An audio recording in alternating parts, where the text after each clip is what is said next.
walay gapugong.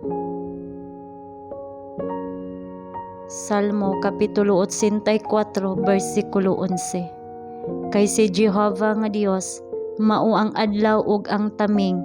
Si Jehovah muhatag sa grasya ug himaya, walay bisan unsa nga maayo nga itunginan niya niadtong mga nanaglakaw sa pagkamatarong. Siya nga wala magpagawa sa iyang kaugalingon nga anak, kundili nagatugyan siya alang kanato nga tanan. Ngano man nga dili usab niya ihatag kanato sa walay bayad ang tanang mga butang. Atong tagaagbili ang dakong sakripisyo nga gihimo sa Dios alang kanato. Wala gayoy panahon nga mas dawato nato ang mga gasa sa iyang grasya kaysa karon. Gihatag ni Kristo ang iyang kinabuhi alang sa mga tawo, aron ilang mahibal-an kung giunsa niya sila paghigugma. Dili niya gusto nga adunay mawala, apan nangandoy nga makita ang tanan nga maghinulsol. Ang tanan nga mutugyan sa kabubuton ngadto kaniya, makabaton sa kinabuhi nga gisukod sa kinabuhi sa Dios. Ang espada sa hustisya nahulog diha kaniya aron sila makagawas. Siya namatay aron sila mabuhi.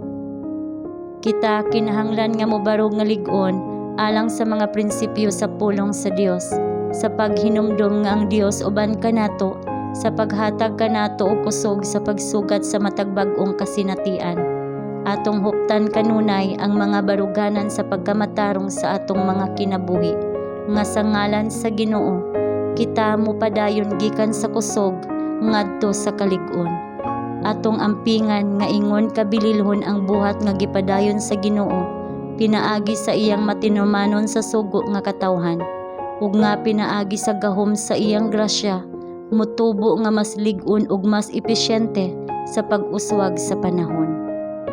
Ang kaaway nagapangita sa katawhan sa pagtabon sa ilang katako sa pag-ila sa Dios, ug sa pagpaluya sa ilang kaepektibo, apan kung sila maghago ingon sa pagmando sa Espiritu sa Dios, siya moabli sa mga pultahan sa kahigayunan sa ilang atubangan, alang sa buhat sa pagtukod sa daan nga awaaw nga mga dapit. Ang ilang kasinatian mao ang usa sa makanunayon nga pagtubo sa kasiguruhan ug gahom, hangtod nga ang Ginoo manaog gikan sa langit uban sa gahom ug dakong himaya, aron sa pagbutang sa iyang silyo sa katapusang kadaugan sa iyang mga matinumanon.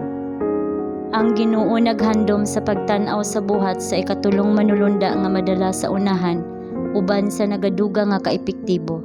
Ingon nga siya nagbuhat sa tanang kapanahunan sa paghatag og kaisog ug gahom ngadto sa iyang katawhan.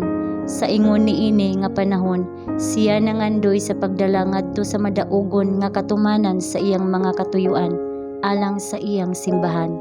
Iyang gihangyo ang mga balaan sa pag-uswag nga nagkahiusa, gikan sa kusog ngadto sa mas dako nga kusog, gikan sa pagtuo ngadto sa dugang nga pagtuo diha sa pagkamatarong ug sa kamatuoran sa iyang kausa.